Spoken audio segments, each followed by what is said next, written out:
Ini kan nampaknya ini banyak yang menggelindungi nih. Siapa yang nyimpan uang di situ, bagaimana kolusinya dan sebagainya. Sampai ada yang mengaku itu uang apa namanya untuk membangun apa dermaga di Kalimantan. Kenapa kalau mau benar dermaga kok harus disimpan di situ? Kan ada bank, uang halal kan? Iya kan? Nggak usah di belakang tembok. Iya kan? Ada bank, masukkan rekening. Itu kan pasti itu kolusi. Artinya ruang untuk masuk KPK besar sekali Pak, ruang Oh besar, cuma KPK ini nampaknya nggak berani. Katanya belum diminta, tidak usah diminta. Masyarakat sekarang itu pinter. Tidak harus orang menjadi sarjana hukum untuk tahu bahwa ini wajar, ini tidak wajar.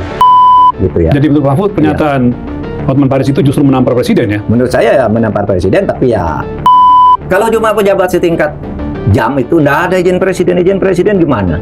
Lalu punya anak kesayangan presiden, kan memalukan presiden tuh. Diduga korupsi lalu dianggap anak kesayangan presiden yang anti korupsi gitu.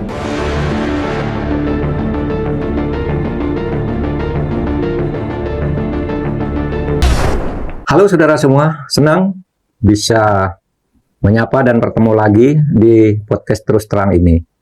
Di podcast ini saya selalu berusaha bicara jujur dan terus terang untuk sekaligus berbagi pandangan tentang politik, hukum, dan pemerintahan. Oleh sebab itu, simak dan ikuti pembahasan ini sampai akhir, agar Anda mendapat pemahaman secara utuh. Baik, mari kita mulai. Silakan. Tanya apa? Ya Pak Mahfud, perdebatan, pembicaraan, atau bahkan gonjang-ganjing tentang penegakan hukum atau dunia hukum kita sampai sekarang masih terus berlangsung Pak. Terutama menguat setelah kasus bekas Jampitsus Kejaksaan ini. Soal korupsinya dan TPPU-nya, dugaan korupsi dan TPPU. Pak Mahfud, kalau kita coba review, 3 episode terakhir itu bersuara keras mengkritik proses ini, bagaimana itu dilaksanakan, bagaimana penegakan hukumnya. Dan terlihat kekecewaan yang sudah mulai kelihatan, kelihatan bukan semata-mata mempertanyakan, tapi sudah mulai cemas lah kira-kira begitu dengan hukum kita. Nah, hari-hari ini menurut Pak Mahfud, apa yang Anda bayangkan atau Anda pikirkan Pak tentang Indonesia sebagai negara hukum? Saya melihat sekarang merebaknya kecemasan di tengah-tengah masyarakat, terutama masyarakat yang sedikit banyak mengerti tentang hukum.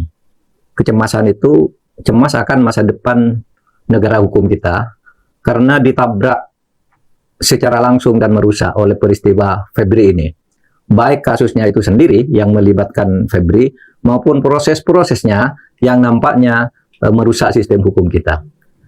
Itu mengancam arsitektur negara hukum kita yang sudah didesain dengan bagus oleh para pendiri negara kita, dan kita sudah melengkapinya dengan berbagai ornamen hukum dari waktu ke waktu, tapi tiba-tiba ditabrak secara telak oleh peristiwa Febri ini. Berarti termasuk seluruh ekosistem hukum kita? Iya, karena saya katakan ini gempa bumi hukum karena apa? Karena pelakunya orang tertinggi di bidang perlawanan atau pemberantasan korupsi. Masalah yang paling buruk di negeri kita itu kan sekarang korupsi, dan pejabat tertingginya untuk itu di bawah Jaksa Agung adalah Jampitsus. Lalu dia sendiri yang sekarang menjadi tersangka dalam kasus itu. Jangan lupa tersangka itu adalah sebuah status di dalam hukum yang memang sudah didukung oleh alat bukti yang cukup dan biasanya meyakinkan. Jarang sekali kalau orang tersangka itu kemudian dibuat secara main-main, apalagi pejabat penegak hukum sendiri. Nah, kita menjadi cemas karena apa? Kalau negara itu ingin bagus, sebenarnya kunci utamanya hukum. Baik ekonomi misalnya perlu kepastian hukum, keamanan perlu penegakan hukum, korupsi perlu penegakan hukum. Sehingga ada satu ungkapan yang dikutip bukan dari saya. Saya mengutipnya dari Anton Supit. Anton Supit sendiri mengatakan, Anton Supit ini seorang pengusaha nasional, ya, pengusaha nasional bagus. Beberapa kali saya dengar dia. Termasuk tokoh kritis, pengusaha yang kritis. Terakhir dulu ketika satu forum dengan saya kan bicara itu. Kemudian kemarin diulangi lagi di podcastnya Intriknya Pak Renal Kasali. Dia mengatakan, saya ngutip dari Joni Lumintang. Joni Lumintang itu sekjen saya dulu ketika saya Minhag. Pensiunan Jenderal Angkatan Darat. Jenderal Joni Lumintang. Lalu Joni Lumintang sendiri menulis itu mengambil Sun Tzu. Sun Tzu.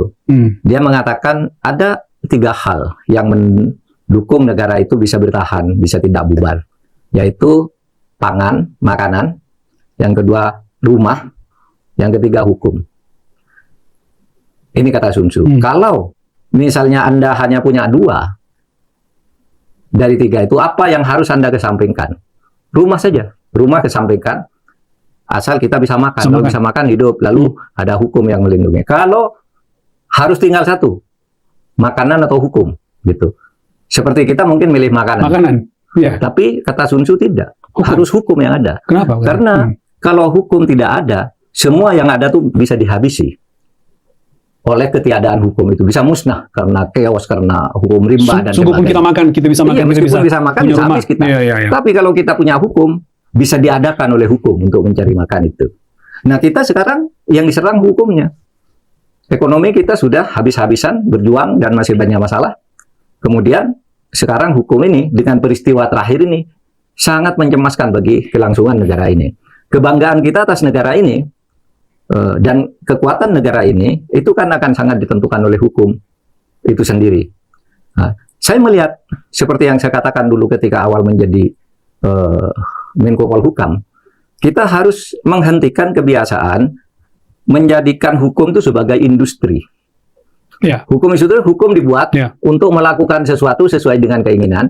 Kalau orang tidak salah mau dibuat salah, dibuat hukumnya, dicari pasal-pasalnya agar orang bisa bersalah. Kalau orang bersalah ingin diselamatkan, dibuat hukum-hukumnya agar dia selamat. Itu namanya industri hukum. Dan sekarang banyak orang dibuatkan pasal-pasal. Ya, dulu Pak itu Mahfud mengatakan kan? Industri hukum. Ya, industri kita hukum. punya mata kuliah hukum perindustrian. Ya, hukum industri. Itu hukum perindustrian itu gampang, ya toh, hukum industri gampang. Tapi industri hukum itu berbahaya karena industri hukum artinya rekayasa untuk membuat sesuatu yang salah menjadi benar, yang benar menjadi salah. Jadi menggunakan hukum sebagai alat untuk mencari keuntungan pribadi atau keuntungan kelompok politik tertentu, atau menguntungkan orang lain dan merugikan orang yang lainnya lagi. Nah, itu namanya industri hukum. Sehingga sekarang ini dapat dikatakan bahwa kita ini sudah ada pada situasi distrust, ya. Mas Rizal, semua orang sekarang kalau Anda lihat YouTube berita-berita kan ketidakpercayaan terhadap proses penanganan hukum oleh pemerintah. Yang mengatakan benar tuh ya kelompok mereka sendiri yang mengerjakan. Tapi coba masyarakat semuanya kecewa dengan kasus Japitsus ini yang ditangani seperti ini. Distrust, ketidakpercayaan publik muncul. Saya pernah berteori juga, ya, bahwa hancurnya sebuah negara itu melalui 4 dis. Pertama disorientasi. Hukum dijalankan menurut arah yang tidak benar, keluar jadi jalur itu disorientasi. Nah, disorientasi itu akan menimbulkan distrust, ketidakpercayaan. Nah, sekarang ini sudah muncul loh, distrust dari masyarakat. Kalau ada pejabat pidato tua omong kosong, ada ini pidato tua matikan aja, itu hanya omong-omong. Udah distrust, udah nggak usah didengarkan, itu bohong semua. Itu terjadi pas sekarang luas ya. Di mana-mana. Betul, malah pejabat-pejabat penting sekarang diolok-olok. Ya, dibuat mainan oleh anak kecil, dibuat mainan disamakan sedang bicara dengan binatang, di sana dengan gau dan sebagainya. Itu sudah distrust, sudah nggak usah dipercaya, itu bohong. Nah, kalau distrust ini dibiarkan berkelanjutan, apalagi ditambah dengan kasus Japitsus ini, itu akan terjadi disobedience. Pembangkangan. Ya, distrust sekarang orang, saya dengar ada di beberapa tempat orang tidak mau disensus lagi. Kamu miskin apa enggak? Kamu enggak mau. Sempat viral, Pak. Ada beberapa kali. Enggak mau apa, itu bohong semua. Sampai dilemparin, ambil kursi, lemparin petugas sensus. Itu distrust. Nah, kalau sudah distrust, kemudian muncul disobedience, membangkang, putusan-putusan pengadilan dianggap tidak benar, orang akan membuat hukum sendiri. Nah, disitulah negara akan hancur. Dan itu terjadi bukan hanya di dalam cerita, di dalam adagium yang dibangun oleh para tokoh, para pemikir hukum, tapi terjadi di sepanjang sejarah perjalanan bangsa-bangsa di dunia. Termasuk di Indonesia juga. Jatuh bangunnya pemerintah itu kan dimulai dari disorientasi terhadap kebenaran, lalu masyarakat timbul ketidakpercayaan, ketidakpuasan, lalu disobedience, jatuh, dan sebagainya. Nah, kalau jatuhnya cuma bisa bangun lagi, membangun lagi, ya rugi, tetapi juga tidak bagus. Cuma kalau jatuhnya sampai parah, itu kan bahaya. Oleh sebab itu, kalau kita cinta kepada bangsa ini, mari kita luruskan yang begini ini. Nah, itu masih bisa. Artinya kembali kepada ketidakpercayaan, pembangkangan dan segala macam. Kalau merefer kepada kasusnya bekas Japitsus ini, Pak Mahfud bisa menduga bahwa ini bisa menjadi puncak kemarahan baru ya. Orang protes makin marah kepada pemerintah penegakan hukum. Apa yang membuat? Bukan semata-mata ini yang pelakunya adalah pejabat tinggi, tapi juga proses hukum yang menyertai itu yang Bang Mahfud merasa bahwa ini yang menjadi puncak. Oke, Ini mari kita ulang lagi Ya. apa yang dikatakan oleh masyarakat Ya. dan sudah kita katakan melalui meja ini. Pertama, peristiwa pengalihan perkara, pengalihan penyidikan dari Polri ke Kejaksaan itu melanggar prosedur. Tidak pernah ada di dalam sejarah penegakan hukum di Indonesia itu polisi mengalihkan penyidikan ke Kejaksaan. Dalam sejarah penegakan hukum Nggak ada tidak pernah pengalihan. terjadi. Yang ada pelimpahan. Ya. Nah, kalau pelimpahan itu boleh, artinya penyidikannya sudah selesai, tersangkanya sudah di BAP, baru diserahkan, dilimpahkan bukan ke penyidik kejaksaan, tetapi kepada penuntut kejaksaan. Itu lain lagi, di Ya. kejaksaan itu ada penyidik, ada penuntut. Ke atas itu artinya kejaksaan sebagai penuntut, Iya, ya, sebagai bukan kepada penuntut. penyidik. Oke. Itu namanya pelimpahan. Pelimpahan. Nah, di dalam pelimpahannya ada surat pelimpahan disertai berkas perkara termasuk penyerahan tersangka dan barang bukti serta pemeriksaan tersangka. Ada yang mengatakan, pemeriksaan tersangka tuh nggak diperlukan. Jadi diperlukan tuh pasal 36. Ada di pasal 36. Memang di pasal 90 dikatakan kalau sudah cukup buat alat bukti. Tapi sebelum itu pasal 36 ayat 1 KUHP menyatakan bahwa penyidik memeriksa saksi dan atau tersangka. Dan kemudian ditulis dalam berita acara yang ditandatangani oleh penyidik dan tersangka. Lalu di pasal 61 ayat 1 disebutkan ketika terjadi pelimpahan ini diserahkan nih semua, termasuk bagian dari berkas gitu. Nah, itu satu. Jadi kalau dikatakan itu tidak dikenal di dalam KUHP baru, KUHP baru. Kemudian di dalam KUHP lama pasal 90 juga hanya mau menyebut dua alat bukti, tidak usah tersangka. Tapi sekarang itu sudah ada. Ya. Di pasal 36 ayat 1 dan di pasal 61 ayat 1. Jadi itu jadi berkas. Jadi memang dulu sama-sama tidak ada, tetapi sekarang ada sejak adanya putusan Mahkamah Konstitusi. Putusan Mahkamah Konstitusi nomor 21 tahun 2014, di situ dikatakan untuk menjaga hak asasi manusia, maka setiap orang sebelum dijadikan tersangka harus diperiksa. Yang begitu itu tidak ada di KUHP lama maupun KUHP yang baru, tapi ada di putusan MK. Oleh karena ada di putusan MK itu selalu berlaku. Coba di kasus misalnya Roy Suryo, kan ribut soal P21. Ya. Karena P21 itu perlu syarat-syarat misalnya pemeriksaan dulu. Ketika Yakut mau dijadikan tersangka, misalnya. Ya kan? Ya. Kan belum dijadikan tersangka karena lama kemana-mana, lalu dipanggil dulu sebagai saksi sudah baru jadi tersangka. Ya. Sama Tom Lembong, Nadiem, kan masalahnya di P21. Apakah sudah diperiksa apa belum, kan begitu. Biasanya diperiksa dulu sebagai saksi, lalu sudah itu bisa langsung dijadikan tersangka, kan? Diperiksa baru tersangka. Nah, ini tidak ada.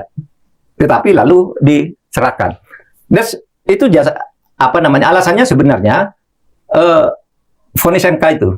Dan itu dipakai. Dan itu dipakai sehingga meskipun tidak muncul KUHP baru belakangan tetap aja itu berlaku ya. Tetap berlaku karena gini. Vonis MK itu adalah negative legislature. Ya. Dia adalah undang-undang yang kemudian menghapus sesuatu dan memberi alternatif. Gitu. Nah, MK mengatakan di dalam putusannya itu sehingga dia menyebut bahwa untuk hak asasi manusia sesuai dengan pasal 28E I, E dan lain-lain itu bahwa diperiksa itu adalah hak untuk melindungi asasi manusia. Jangan orang tidak diperiksa tiba-tiba jadi tersangka. Iya, tidak ada haknya dulu dia diperiksa. Jadi ada haknya. Ada yang mengatakan, Pak, putusan MK kan dulu ada sebelum ada KUHP. Dulu juga KUHP yang lama sama dengan sekarang, cukup dua alat bukti, tapi dalam praktek tidak pernah orang kemudian kok tidak ada ininya lalu ditersangkakan belum diperiksa. Meskipun itu gampang saja sebenarnya. Kalau begitu anggaplah yang sekarang itu adalah pelimpahan dari kepolisian ke kejaksaan. Kan tidak sah. Mungkin nanti pra peradilan. Mungkin kan? Pra peradilan. Saya karena belum tersangka, saya menggunakan putusan MK. Putusan MK itu, Mas, kalau dia judicial review lalu menolak permohonan itu, ya menolak misalnya, itu harus diterima sebagai tafsir resmi. Misalnya, seperti dulu ada tuntutan agar hukuman mati itu dihapus. dari tata hukum Indonesia. MK memutus, enggak, hukuman mati itu konstitusional. Maka itu berlaku, tidak bisa dihapuskan meskipun ganti beberapa undang-undang. Jadi kalau sifatnya ditolak lalu diterima, dia harus berlaku sebagai tafsir resmi konstitusi. Kalau dikabulkan, maksudnya minta ini, lalu itu kabul, gitu ya. Ya sudah, itu tafsir katakan, resmi. Katakan bahwa hukuman mati itu boleh, ya dikabulkan. Berlaku dia. Berlaku ya. Tapi kalau menolak, misalnya, Mas Rizal gugat, MK tolong tuh jumlah kursi DPR atau parliamentary threshold itu turunkan dong dari 20 ke 5 misalnya. MK menyatakan permohonanmu ditolak. Karena itu urusan DPR. Nah, meskipun ditolak, ini bukan berarti 20 itu harus berlaku terus, bisa diubah, tapi yang mengubah bukan MK. Gitu loh maksudnya. Kembali ke pembuat undang-undang. Kembali ke pembuat undang-undang. Oke, oh itu maksudnya ya. Jadi vonis MK ini belum pernah dicabut karena menurut Undang-Undang Dasar putusan MK itu bersifat final. Pertama dan terakhir. Yang putusannya bersifat final itu bunyi Undang-Undang Dasar. Oleh sebab itu dia tetap dianggap sebagai bagian dari perlindungan hak asasi. Nah, karena sekarang gugat dibatalkan ke pra peradilan ya dibatalkan. Kalau itu sebenarnya gampang saja. Kalau misalnya dibatalkan ya ditetapkan lagi sebagai tersangka kan, yang bisa seperti yang sudah sering dulu kan ada begitu mau diputus itu ditersangkan lagi, limpahkan ke pengadilan. Kalau sudah limpahkan ke pengadilan tidak bisa ini lagi. Nah, cuma kita kan khawatir nih permainannya. Kan saya menulis ada 3 skenario. 1, Prapit menang. Yang kedua, mungkin tidak menang Prapit atau tidak akan Prapit, tetapi di sini dilokalisir. Yang salah ini saja, kalau bisa yang salah sih yang satu aja, tidak usah dua-duanya. Padahal ini banyak kaitannya kalau melihat pengakuan awal ini bisa luas Pak, bisa luas sekali Pak. Kasusnya aja 3, yang nitip aja banyak. Kalau sekarang jadi orang 1 atau tinggal 2, mungkin dilokalisir ke 2. Ya, atau mungkin malah diombang-ambingkan. Oleh sebab itu, menurut saya ini belum terlambat. Belum terlambat. Meskipun sekarang prosesnya sudah berlangsung di kejaksaan, belum terlambat. Belum terlambat. Dalam konteks kekisruhan ini diputus, kemudian KPK suruh melakukan ambil alih. Dengan cara KPK masuk mengambil alih. Ya. Tapi sampai sekarang KPK nggak bergerak tuh merasa. Nah itu dia. Maka saya katakan KPK itu nampaknya punya beban politis atau psikopolitis lah. Dia nggak berani kayaknya. Sebab kalau mau dalam keadaan begini nih, KPK bisa menggunakan pasal 10A Undang-Undang Nomor 19 tahun 2019. Di situ di dalam pasal 10A ayat 2 butir C dan E itu menyebutkan perkara bisa diambil alih manakala terlihat ada usaha untuk melindungi pelaku lain. Oh, itu ide. Ya, itu salah satu. Kalau perkara diurus kejaksaan atau kepolisian, itu kok ada rupanya mau dilegalisir, yang ini mau dilindungi, ada pasalnya. Kalau ada kecurigaan bahwa penanganan di kejaksaan itu ingin melindungi banyak orang lain, selain yang terlanjur ditangkap oleh polisi, terlanjur tersangkakan. Kalau ingin itu di lain, pasal 10 A, coba kita lihat ya. Pasal 10A itu sisipan. Coba kita lihat Pak, ini ada pasal 10 Pak ya. Kalau gitu ya. Undang-Undang Nomor 19 tahun 2019 tentang KPK. Pasal 10A, dalam melaksanakan wewenang sebagaimana dimaksud dalam pasal 10, Komisi Pemberantasan Korupsi berwenang mengambil alih penyidikan dan atau penuntutan terhadap pelaku tindak pidana korupsi yang sedang dilakukan oleh kepolisian atau kejaksaan. Ya kan? Ayat 2, pengambil alihan ini Pak ya. Pengambil alihan penyidikan dan atau penuntutan sebagaimana dimaksud pada ayat 1 dilakukan oleh KPK dengan alasan A, laporan masyarakat mengenai tindak pidana korupsi tidak ditindaklanjuti. Oke. B, proses penanganan tindak pidana korupsi tanpa ada penyelesaian atau tertunda tanpa ada alasan yang dapat dipertanggungjawabkan. C. Ini dia yang di bold nih. Penanganan tindak pidana korupsi ditujukan untuk melindungi pelaku tindak pidana korupsi yang sesungguhnya. Ini kan nampaknya ini banyak yang mau dilindungi nih. Siapa yang nyimpen uang di situ, bagaimana kolusinya dan sebagainya. Sampai ada yang mengaku itu uang untuk membangun dermaga di Kalimantan. Kenapa kalau mau benar dermaga kok harus disimpan di situ? Kan ada bank, uang halal kan? Iya kan? Nggak usah di belakang tembok. Iya kan? Ada bank, masukkan rekening. Itu kan pasti itu kolusi. Iya, kenapa coba? Bayangkan Mas Rizal mau membangun jembatan, uangnya dalam bentuk emas, disimpan di situ, kok tidak dititip di bank aja kalau memang uang halal? Kayaknya uang halal taruh di bank gitu ya? Iya kan? Mesti disembunyikan. Ada lagi katanya itu untuk yayasan pendidikan, untuk pengajian, untuk disewakan rumah itu, lalu uangnya itu untuk biaya santri, untuk ngaji dan sebagainya. Ya kenapa harus disimpan di situ? Kan bisa disimpan di bank juga. Iya kan? Saya teruskan dulu Pak ya. Sehingga ada klaim mengaku itu uangnya ini, uangku, bukan uangnya Febri dan sebagainya. Itu alasan situ memenuhi syarat tuh. Alasan untuk itu. curiga. Penanganan tindak pidana ditujukan untuk melindungi Pelaku tindak pidana korupsi yang sesungguhnya. Coba D. berikutnya. D. Penanganan tindak pidana korupsi mengandung unsur tindak pidana korupsi. Ya, Oke. korupsi di atas korupsi. Korupsi di atas Itu korupsi. bisa masuk juga Bisa. sebenarnya. Oh, oke. Iya toh, Poin kalau D. tangannya korupsi lalu korupsi lagi atas korupsinya itu kan bisa. Yang E. Hambatan penanganan tindak pidana korupsi karena campur tangan dari pemegang kekuasaan, eksekutif, yudikatif, Ya. atau legislatif. Intervensi. Atau terakhir, keadaan lain yang menurut pertimbangan kepolisian atau kejaksaan, penanganan tindak pidana korupsi sulit dilaksanakan secara baik dan dapat dipertanggungjawabkan. Menurut Pak Mahfud, poin C dan D memenuhi untuk jadi alasan. Poin Poin C C, dan E. D dan E. D dan E, Menurut saya 3. bisa Hmm. dijadikan alasan untuk diambil oleh KPK. Hmm. Gitu. Ada lagi alasan lain yang lebih etis. Ada asas di dalam hukum itu bunyinya nemo iudex in causa sua. Apa itu, Pak? Seseorang tidak boleh mengadili perkara yang terkait dengan dirinya sendiri. Dalam praktek terkait dengan sendiri itu terkait dengan posisi hakim. Ya, mengadili perkara hakim, ngadili pencurian di rumahnya sendiri, nggak boleh jadi hakim dia. Ya kan? Hakim ngadili anaknya sendiri, Ya, tidak boleh gitu. Nah, kalau dalam konteks institusi kejaksaan, jaksa tidak boleh ngadili jaksanya sendiri, padahal dia bagian dari situ. Seperti ini kan berarti jaksa mengadili jaksa. Itu asas itu berarti melanggar asas itu. Yang harusnya asas ini pakai nemo iudex. Dia punya kepentingan di Iya. situ karena pasti itu Febri diurus oleh Jampitsus baru, sementara semua aparat Jampitsusnya dulu yang mengerjakan ini semua bersama Febri kan menangani itu. Kan sedikit banyak dia takut juga atau segan atau dia melindungi juga karena di bekas atasan. Disitulah jaksa bisa masuk dengan alasan CDE tadi. Artinya ruang untuk masuk KPK besar sekali Pak, ruang Oh terbuka. besar, cuma KPK ini nampaknya nggak berani. Katanya belum diminta, tidak usah diminta. Kalau diminta itu bisa mengambil alih karena permohonan. Ini kan mengambil alih, Bu. Mengambil alih. Inisiatif sendiri. Tapi itu, sekarang KPK itu diletakkan di rumpun eksekutif meskipun ada di luar kabinet. Tetapi tetap dia itu tidak punya keberanian politis untuk melakukan tindakan seperti itu.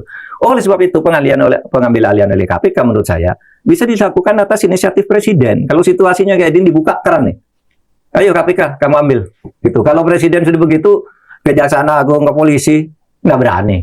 Dan itu bagus. Apa jeleknya menyelesaikan kasus hukum seperti ini? Karena kita dulu membuat KPK itu untuk melakukan fungsi-fungsi yang seperti itu.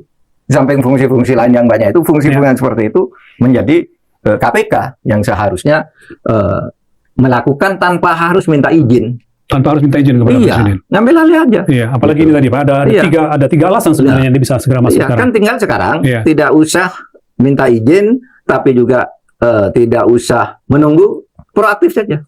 Ya temukan, ayo saya ambil alih. Ini pasalnya gitu. Agar semuanya nyaman, penegakan hukum nyaman. Gitu aja. Kita tunggu nih orang-orang KPK ini, komisar KPK untuk melihat sikapnya seperti apa. Sebelum lanjut, saya persilakan Anda yang belum men-subscribe, silakan subscribe dan nyalakan lonceng notifikasi Anda. Saya mau agak sedikit fokus kepada itu, Pak. Sekarang sudah berlangsung nih sekarang ya. Jadi Pak Mahfud mengatakan nggak ada jalan keluar lain kecuali KPK. Sementara kita melihat belum ada arahan. Mudah-mudahan setelah ini kira-kira entah itu KPK sadar bahwa harus segera masuk, apalagi ekspektasi publik tinggi sekali KPK segera masuk. Atau misalnya seperti Bapak, ada keran yang dibuka oleh Presiden itu masuk. Nah, tetapi sembari ke situ, menurut Pak Mahfud, dengan yang terjadi sekarang di mana juru akan jeruk, kejaksaan memeriksa apakah Bapak melihat bahwa sudah mulai kelihatan sikap tidak fairnya jaksa atas kekhawatiran Pak Mahfud kalau itu yang terjadi jaksa memeriksa jaksa di kasus sekarang yang sedang berlangsung? Bukan hanya saya yang melihat itu, publik, masyarakat awam saja mengatakan, kenapa sih tersangkanya dua, yang satu ditahan, yang satu tidak? Persis, itu pertanyaan banyak, Pak. Kenapa waktu diperiksa hanya diumumkan sekedarnya segitu aja? Ini kan menyangkut perhatian publik. Diperiksanya di mana? Apa di hotel? Apa sambil ngobrol minum kopi atau apa gitu kan? Orang curiga kalau seperti ini, meskipun masyarakat juga tidak harus selalu tahu ya. Kalau KPK itu kan kalau ada pemeriksaan ketika masuk disorotkan. Ini masuk ke ruang pemeriksaan. Bahkan ketika sedang diperiksa divideokan dari jauh, ditunjukkan ke publik punggungnya, wajahnya sebentar, lalu apa isi pemeriksaannya dirahasiakan. Ini kita nggak tahu Febri ini diperiksanya kapan dan sekarang ada di mana.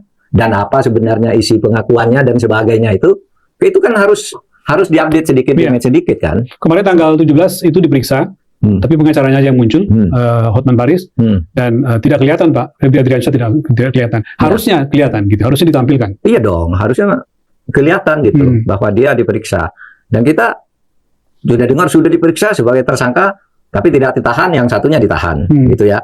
Sudah diperiksa yang satunya, lalu disebut pengakuannya, ya kan, bahwa ini uang titipan ini apa dan sebagainya itu kan, itu sudah dijelaskan kan oleh aparat maupun oleh pengacaranya yang juga berubah-ubah. Dulu dibilang ini siapa? Dito, Don Rito. Don Rito ini hanya korban dari 2 gajah yang berperang. Dia tidak ikut apa-apa. Nah sekarang dia ternyata ngakui ikut. Itu saya ngelola karena titipan kan gitu kan. Itu saya ngelola untuk ini dan seterusnya dan seterusnya. Nah ini semua harus terbuka kepada masyarakat karena masyarakat sekarang itu pinter.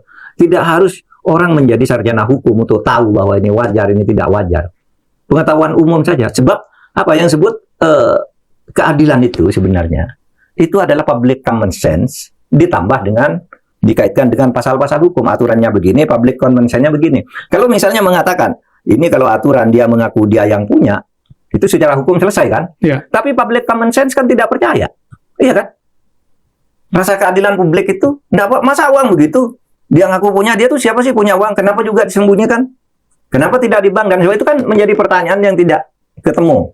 Sama juga pernyataan pengacara Febri ketika mengatakan bahwa rumah di Sentul itu punya mertuanya Febri Adriansyah yang lalu sejak 2023 dikuasai oleh Don Rito katanya untuk operasional yayasan. Jadi seakan-akan mengatakan bahwa ini menghindarkan alibi supaya tidak masuk ke kan orang jadi tertawa aja itu, Pak. Tertawa aja karena tidak masuk. Persis. Lalu kafe di Jakarta Selatan itu milik Don Rito, bukan punya si Febri Adriansyah. Jadi orang merasa ini akan menghindari supaya tidak Febri. Dari fakta-fakta dan catatan peristiwanya orang tahu bahwa itu public common sense mengatakan itu tidak benar kalau dikatakan kok baru ngaku sekarang kalau itu punya mertuanya. Kan waktu konferensi pers itu memang rumah saya pribadi. Ya, kan gitu. Kalau sekarang berubah milik mertuanya dan sebagainya. Itu public common sense. Dan kejaksaan di sini terjebak ke dalam apa yang disebut asas nemo iudex in causa sua itu. Tidak boleh dong kalau gitu kesannya. Kalau mau fair, serahkan aja ke KPK atau KPK ambil alih. Gitu. Kan bisa. Kalau nyerahkan ke KPK kan KPK bisa ngambil alih. Kalau dia tidak mau nyerahkan, KPK bisa minta. Kan gitu. Ya sebenarnya begitu hukum kita dulu mengantisipasi cara-cara menyelesaikan kasus seperti ini. Karena di masa lalu kasus seperti ini banyak sehingga dibuat aturan yang seperti itu di mana KPK bisa mengambil alih, bisa melakukan supervisi dan sebagainya. Lalu Mahfud perkembangannya menjadi lucu karena pengacaranya Pak Febri itu Hotman Paris, lalu kemudian muncul persoalan drama di sini, Pak. Ketika jumpa pers kemarin macam-macam lah Pak mengatakan kepada Kapolri salah nih karena tidak minta izin, meminta kepada Presiden.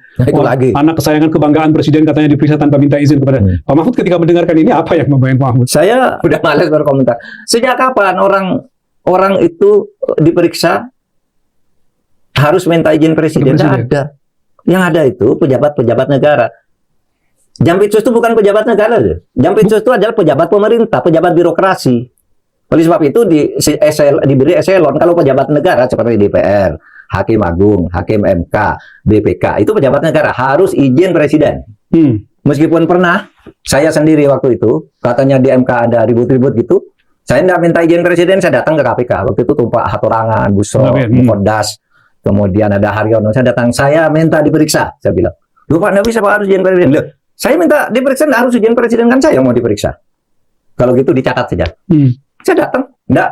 Kenapa? Orang kalau punya kesadaran hukum harus minta izin Presiden pun kalau mau ya enggak usah. Atau dia yang minta, Pak Presiden saya mau minta diperiksakan gitu.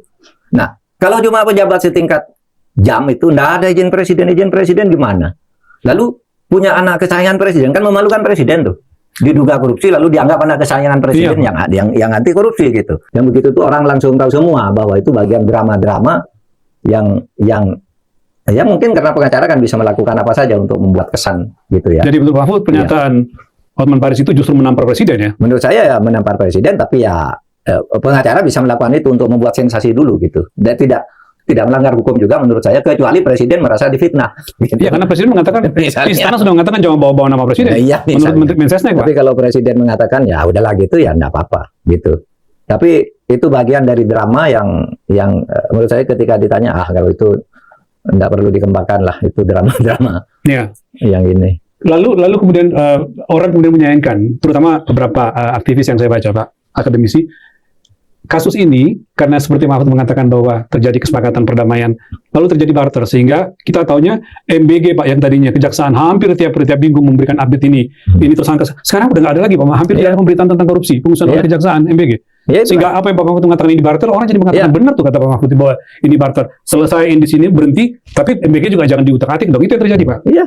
Makanya dulu saya mengatakan itu barter karena peristiwa yang mendahului dan surat-surat yang dikeluarkan oleh Kejaksaan Agung kan. Persis. Ya, saya mengatakan itu di sini bahwa itu barter, lalu di tempatnya Pak Renal Intrik ya, Renal Kasali.